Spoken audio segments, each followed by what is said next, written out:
All right. We have the Southern Safari starts tomorrow. Yeah, sorry. I tried to play in the Driving Legends 9-hole Cup. I tried to play in the weekend round yesterday, but it's my sister's birthday. Today was her birthday, so we went to the coast yesterday, and I brought all my stuff, but I did not. I wasn't able to. I wasn't able to get around in. But I will tell you that this, I had, I shot a 17 and I dropped hole number 8 and 9. And so, I think that in this tournament you had to shoot at least this kind of score, and I haven't looked at the top. Let's see here. Let's see. 18 at the top. So like this would have been this was an awesome tournament. There's 5 par fours, you can pick up. Need getting an eagle on the other 4 holes. That's 8. You got 5 holes. You got that. That is picking it up like every par 4. I'm not sure if they picked up an Albie. No, they just got 2s all the way across, just picking up the par 4s. Like going for it on the Albies or on the par 5s and trying to get an Albie, but making sure you can get all 5 of those par 4s. That was the shit right there. So that would have been a great tournament. I really was looking forward to it, but life, that's the deal. All right. So these are all going to be, I'm not going to practice. We're going to go look at it. Let's go look at it. Let's go peruse. Thanks to Tommy for posting all of the stuff. I still use Golf Clash Notebook for club stuff because I like how it puts it out and there's still a lot of great information on it, but I'm not sure why they dropped the ball. All right, let's talk about hole number 1. All right, just from the rookie tees. Let me turn my grid off. It's clogging up the screen. All right. You can play, depending on what club levels you have, you can play over to this area and try and bring out a big enough ball to land you out there. But if you've got a club that's got curl, and I'm using an APOC and a Kingmaker, and I think my red line's like up in this area. And I didn't write down whether I was doing max overpower or if I was just doing a straight up shot. But if you had a big topper and a power 5 ball, you might be able to get into the same area, and we're talking similar curl if you didn't have an APOC, so that you can try and go for the green in 1 where you're just coming at it like this. What you really want to do is clip and then bleed out and go towards the cup. If you try and bridge this gap from here to here, the amount of topspin that it takes to get there, if you actually land it on the fairway on the other side, you're going to go for a ride. So it's better to bleed out. I think you can get over there and whoa up, but it's tricky. But it's worth going for it in 1. Shit. And especially if you have precision balls. Because, if you end up in the rough or the sand over here, as long as you can make this first bounce and you end up over here, you're in the catbird seat. Almost every shot you have from over here is, if you hit it perfect, it's going in the hole. Especially if you're in this range. Shit, that's perfect and going in the hole. So it wouldn't be bad to have a precision ball, because half the shit that's in that circle is rough and sand. Most people are going to lay up right here, and I believe, I'm not saying if I was playing it from over here, I would start at plus 10, plus 0.1, because it seems like the last tournament we played it in, we were making this shot. I was making this shot, and I think that's where I was at, but I'm not sure which one of the tees. Let's go look and see if they changed the tees on us here. What is this? The Safari Tournament. Tailwinds only. Oh my gosh.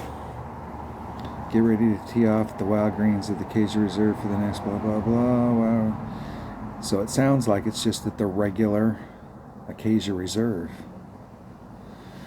Excellent. Excellent. And tailwinds all week. So, yeah, this is the shot right here. And if you've got lower developed clubs, I would highly, like if you've got any Power 5 balls, this is why you save those balls and you don't blow them during any kind of practice. Even if you only get one shot at this, even if you only have, like, you save it for the weekend round, and in the weekend round you go for that shot because you've been struggling on this hole all weekend, you've been ending up in the rough, so on the weekend round you bring out the really good stuff and you got one shot at it. Big Topper. That last tournament, I actually played my Big Topper on a bunch of holes in my 99 account.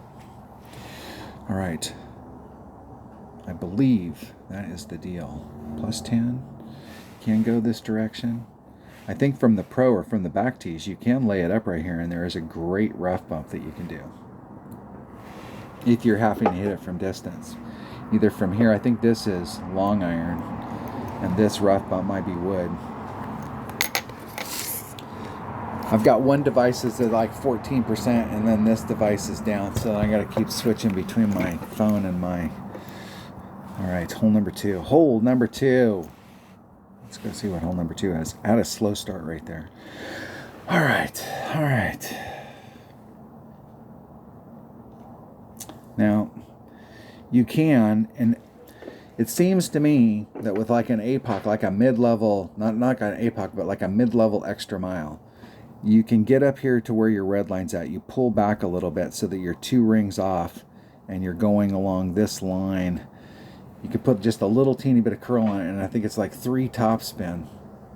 It might be slightly less, but I know it's not any more than 3 topspin, and sit up against that like 2 rings off of this transition where your line's coming off and you're kind of parallel to this line, and you can lay it up right there. And that is a long ass shot on the other side. So if you brought a small ball, I would bring a big club. I would bring like a big dog or a cataclysm or something like that, so that you can get out there. And those clubs work great because they got a little bit of topspin to get you in different areas. Or you can lay up down here. If you bring a big ball, you might be able to get up here close enough to that big ball that you could use your sniper. So that could be your strategy on it. The other way to work it is you can bring out a Power 5 ball if you have tailwind. Wow, we have tailwind all week. You can bring out a Power 5 ball and you can drive it over to here and try and drive it down this fairway. I was doing, and I ended up on the shot that I reviewed, I ended up right there. I did one less than max topspin. So at the time when I shot that video, I think I had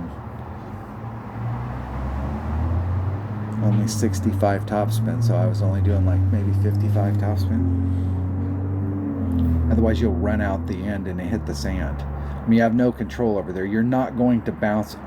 I mean, I suppose somebody out there will call me a liar. I suppose somebody's bounced off this and made it over the sand and down onto the other side, but I haven't done that. I've ended up in the sand. This area down here, if you try and drive it over to the other side and try and drive it this way, this side right here, I'm not going to say it's absolutely flat, but it's pretty flat. And so's this rough area out here. So if you get caught up in the rough out here, there's no like where it's gonna like, it just kind of dies. But on this side, it's all rolling like this. And so if you come in and you've got this kind of angle, once you cross over that line, if you carry any momentum over that line, you're going to end up either in the rough or the sand. And there's a lot of times where you hit and you're rolling down perfect, but it starts to drift off. And once it starts to drift off, that's the beginning of the end.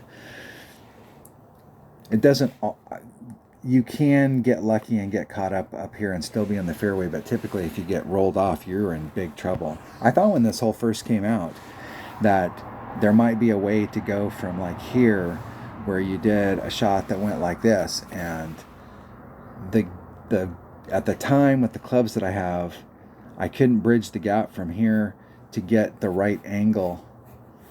I needed to get like in this zone so that I was going down, and I kept clipping the rough right here because I didn't have enough topspin in order to get me to that spot with the curl I needed. And if I moved the shot over so I wouldn't clip the rough, then I was running into it right here. I couldn't get it right. But I bet I have the clubs now that I could do it. So there's probably a shot that you could do on that side.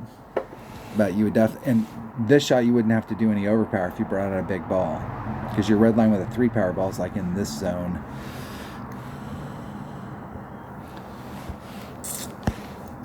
I don't have any practice tokens, or we go out and practice. I'll have to find out what tour this is on. This hole right here.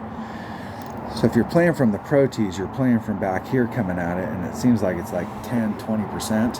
But hole number 3, I think, with a 0 power ball, that this was mid club with a sniper. I think that it was mid club. And I was playing it 1-to-1. So if I was adding on 10%, that would be 1.1 times the wind divided by 1.1. So these two wipe each other out. So it's just 1-to-1 the wind. I think that's what I was doing. And I put on like a half a backspin and a half a right-hand side spin. And then once I put that on, I found the spot in here. Now, that doesn't always work for me. So I'm going to tell you right now that I won't always put that much on, because the thing I love about this spot down here for rough bumps, if you've got any low power balls, low power or low wind 0 power balls, in this area, you can wedge yourself where you're dead center in the middle. So if the wind's blowing, you can pick up this, you can cut this corner from the sand, and you can work along these edges. So sometimes the wind is blowing like this, but if you move the ball a little forward in the shot, or a little bit more over to this side right here, it would give you the extra space so you wouldn't have to adjust over the sand, and you got a little bit of wiggle room in this area. So you may not always be in dead center the same spot, depending on which way the wind's blowing. You could push it a little forward, so the spin will change a little. You'll have to dial it in on every hole. That's how I'm going for it. Now you can start off in the fairway here and try and go for it. It tends to run long.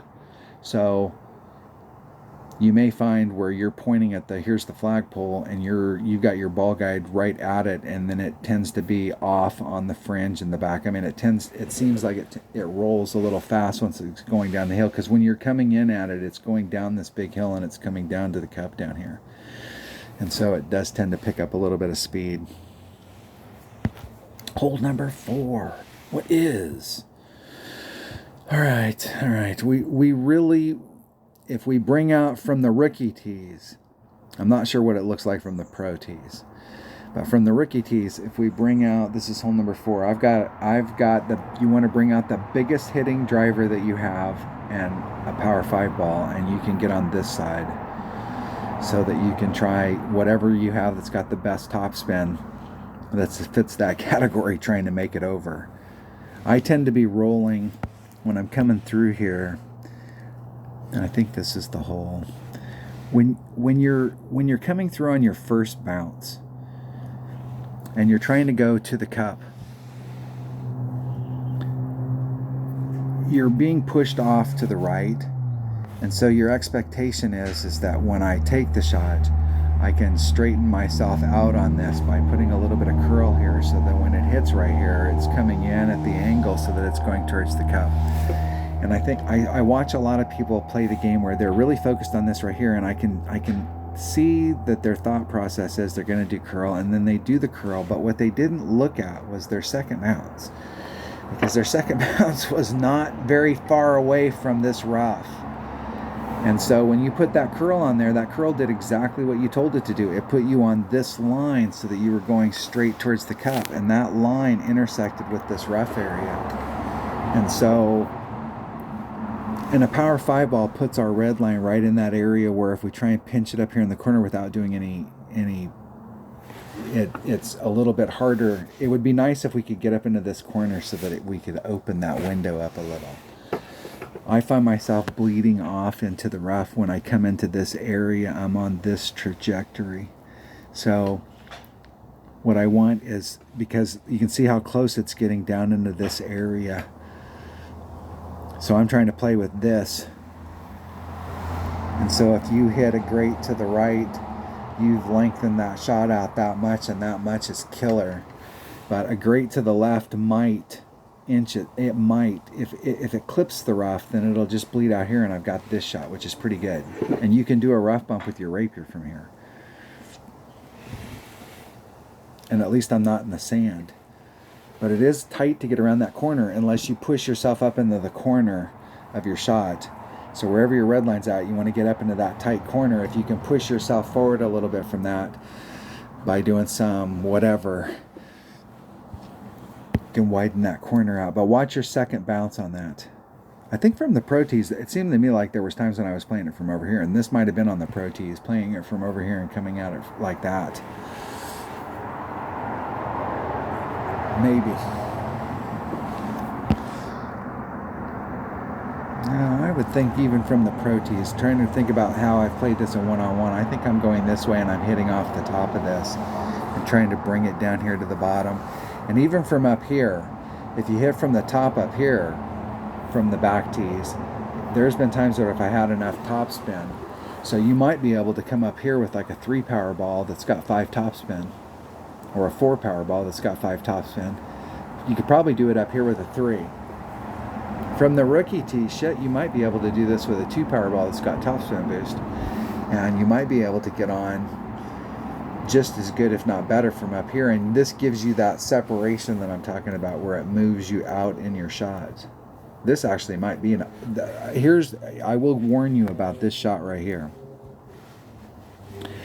See this little area right here? There is like a flat area on the top of this mound. And so this is one of those areas that, and it rolls forward on the front, right? So you're coming at it and you hit it up here on the flat, it does what you want it to do, but you hit it 2 feet into the roll, or 1 foot into the roll, where you go a little bit too far, and the shot comes in like this and then bounces straight out, and then it just buries you into the fairway. And you want to make sure that you hit up on the top so that you can get the loft that you're looking for, and you can get the most out of your topspin. You'll definitely want to make sure that you know what the wind number is if you take that shot up there at the top. I mean, the one on the bottom, it's important to still have a wind number. What hole is this? Do I have a number written down for this? I've got +10 on the drive. Hole number 5. Hole number 5. I didn't write down what ball I was using. I did write down that I was using a Grizzly. I don't think I might have been using a Katana. I was hitting on this side. I was hitting on the green side with a Grizzly.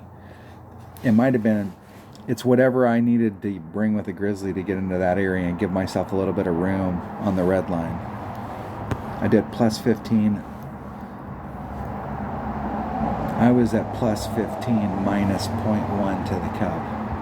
Starting off here with a Grizzly, and I was doing 4 backspin. No side spin. 4 backspin, no side spin, wherever that put me with that ball. +15 minus 0.1. You can hit from over here and bring it across.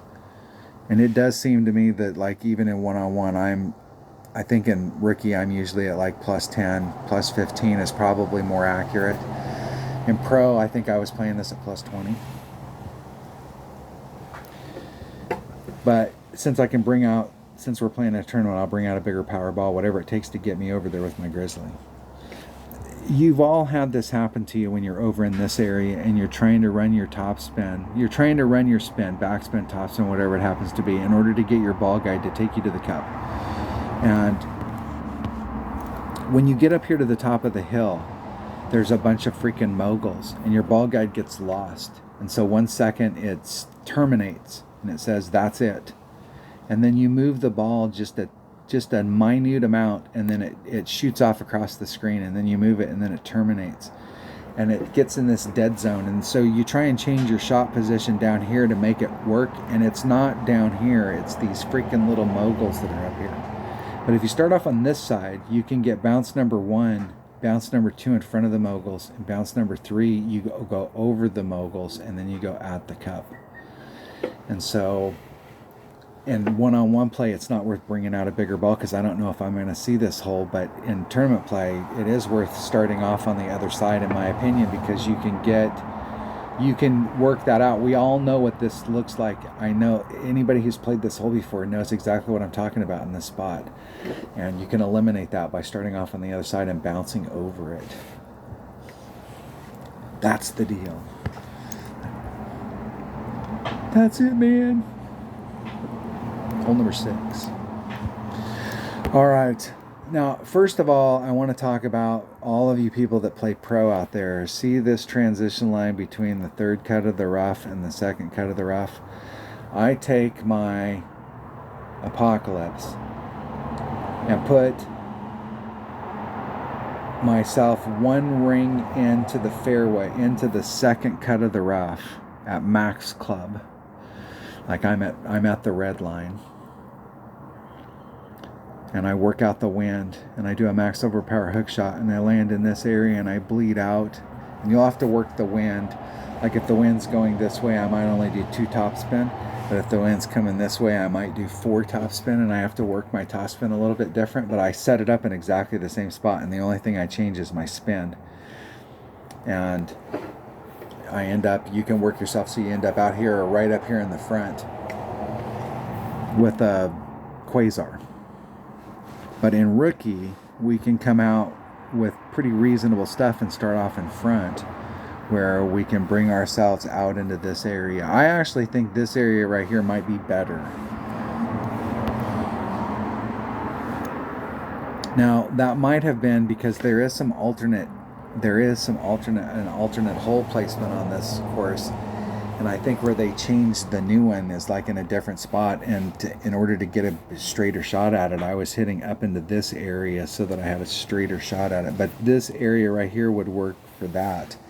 It would take a little bit. It does take a little bit of effort to get up into that area, because when you're doing your drive and you're coming up here, you're actually wowing yourself up and you're using curl to bury yourself over here in this corner, as opposed to just hitting it straight. So you're taking a risk that you over curl it.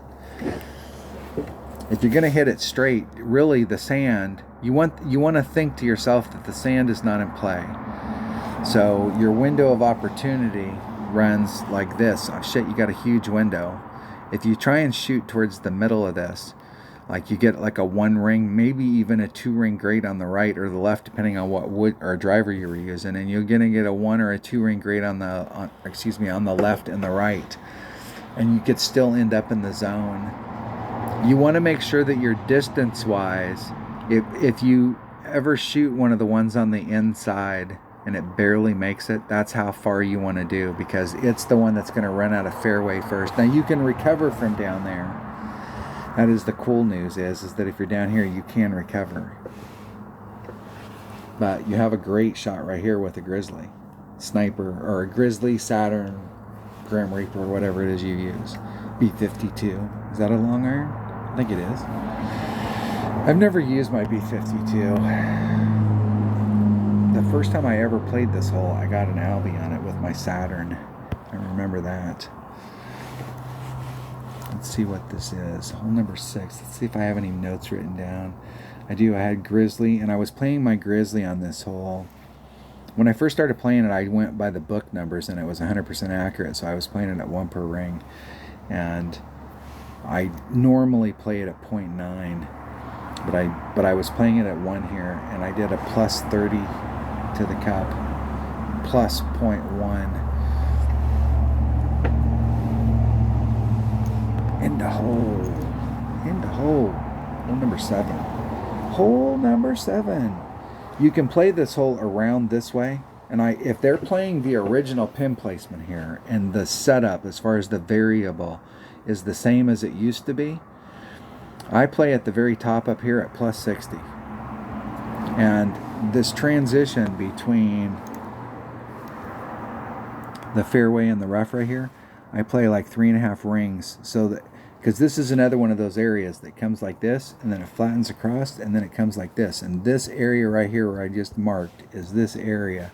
And so I'm counting that 1.5 rings that's on the curve as part of the deal, and then I am 2 solid rings away from a transition area, and I want to make sure. And now you may have to wiggle that a little bit in order to line it right up to the cup. So this is where I start, and I'm never going to be, I'm not going to have to move it much. And I have no idea what kind of spin I put on it. Is this the one? No. Which hole is this again? This is hole number 7. Did I write that down? Plus 60 to the cup.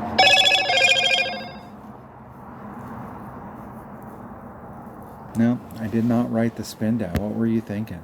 What were you thinking? I'm going to start in that area, and then I'm going to work it out, and I was doing it with a 0 power ball. And I don't know how much spin I was putting on it. I'll have to go out there in the practice round and figure that out. You can go around like this. And from the Pro Tees, I start off over here, and I think I was doing like plus 20. It hits, that's the deal, is I don't know. We're going to have to go out here and see, because when they came out with the new pin placement on this hole, they changed that variable, like what our adjustment would be. And I'm not sure if the old hole placement is still working on the old adjustment number. I'm not sure on any of these holes. I used to hate this hole when it first came out, and I started shooting plus 60, and I started making hole-in-ones, and this is a great hole for a hole-in-one if the 60 works. It's right there. Hole number 7. Hole number 8. All right, we have to make this. We have to bring out the biggest hitting wood or driver that you have in a Kingmaker, and you should have a window over here. If you have an APOC that's got its power, obviously you'll have a bigger window. You can bring out a 4 or a 5 power ball in order to enhance that window if you can. And I was doing one less than max top spin at the plus 16 mark.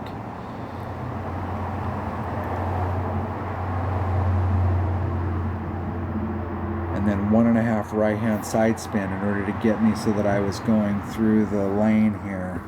I think on this one with a 3 power ball, I was taking the wind out. There was one of these holes I was pushing in like 1 ring. I'm not sure if it was this one or not. Obviously, if you bring out a bigger power ball, you can move yourself up, but the setup will be different. Like, you can give yourself more room on that first bounce so that you have a little bit more wiggle room.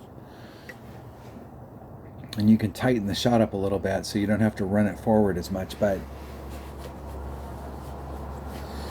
this is a great hole to bring out a bigger ball. Whatever, but you'll have to set that shot up. You'll have to take that shot several times in order to work it out. And we absolutely, positively need to pick this hole up in this tournament. This is a par 4 that if you don't get an eagle on it, you just drop the shot. And I say that now, and I have dropped shots on that. It can be a tough hole. All right. This area over here, this entire area over here is spectators. They walk along the deal. Now, in one-on-one play, I've seen some people hit over here, but there's no spectators out there in one-on-one. And I've had to hit off of this in order to get up to the green. But in tournament play, this is all spectators. They're on hole 18. And they're all watching us hit down the fairway to try and either get to a rough bump or try and pound the ball up here so much that we just have a shot at it. And as much as this rough bump, I'm going to start this week at 0.85. I'm going to take off. I'm going to do minus 15%. So my math would be 0.85 times the wind divided by wherever the hell I'm at in my club. In this particular case, I'm probably in my sniper. And depending on where I'm at out here, I could be in mid sniper, which is 1.1, or max sniper at 1, but you can hit it up into here and get into your long iron range. And I'm not so sure that you couldn't. And I think with the new pin placement, you were actually able to get a run at it with your long iron from up here where you could do the rough bump. But where the pin is right here, I think if you get up into this area, you're pinching yourself up with that sand.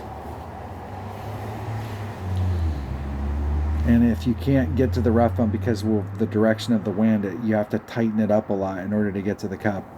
It's worth exploring depending on what your ball inventory is. If you don't have a lot of Power 5 balls, I wouldn't go up into that area and explore it, because you have a great shot from right here where you can come at it and do a rough bump off of this. And this is a huge rough area. I think I was 2 rings into the rough. There's some of these rough areas that are like this, that are these big rough areas, that it's better to start like 3 rings. Sometimes it's 2 rings, and I think on this particular one it was 2 rings off the rough, into the rough. And I'm going to do 0.85 to the cup, plus 10 on the drive. But if you hit it over here into this area or this area or this right here or this area during this tournament, the fans are going to go ballistic. They're going to throw shit at you, man. You're definitely not going to be a fan favorite. Nobody hits over there during tournament. They're spectators. Hit it as far as you can out here. Rough bump. I did not write down my yardages. We'll have to write that stuff down on what the yardages are. I think it's around 400 or more that you want to get out there. You can come out here from the pro tees, and you can do a max overpower shot where, like, if you got your big topper, you can start down in here, and it has so much curl that you can, but so that you can get its max distance, you can start off so that you can get its max forward, because this line's running like that, and try and get as much forward. And you can use your big topper from this side over here and try and throw it forward and get to pretty good distance. You'll probably have to bring out like a big top or a big dog or a cataclysm or something like that on your second shot, because you'll be a little short. If you find yourself, all right, I will talk to the course officials and ask them to make sure that they block this area off, and that this is spectators, but they'll open this up. So if you do find yourself in the shit, like over here, and you can't get on, and you have to hit onto this tongue. This tongue is like a ski slope like this, and it doesn't matter how much spin you put on it, you're going to be forced off to the left, to the right, and so you'll have to use curl on it. And you want to, and regardless of what it looks like, this is a shot that you want to use backspin on, and it's going to be, you want to use like 2 backspin.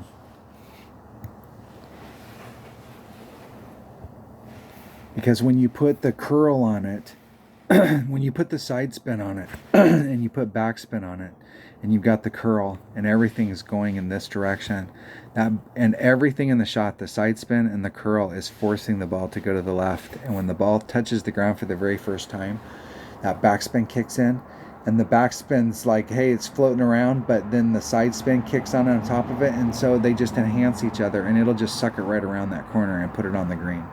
You'll have whatever you have. But if you try and run a bunch of topspin on it, now if you're out here, you're screwed. Okay, you might have to run topspin on it, but it's hard to get around the bend because of this terrain. And you can't hit up here anyways because they're spectators. If you've got to hit over to here, you're better off to just lay it up the fairway and give yourself a super good shot at it, because you won't have a good shot. Even if you ended up here, you don't have a good shot at it. Spectators. We don't hit into spectators. All right, there you go. That was I don't know what kind of scouting report that was. This is going to be, Acacia Reserve is a tough tournament. It's got some holes that can eat your lunch. So tomorrow's Monday. That'll be our practice round. We can go out there and practice tomorrow for free. Run around. See what happens. All right, I will see you tomorrow. Thanks for watching. That was the Southern Safari 9-hole cup. If you're not a subscriber, hit subscribe. Hit the like button. Ring the bell. Leave a comment. Thanks for watching.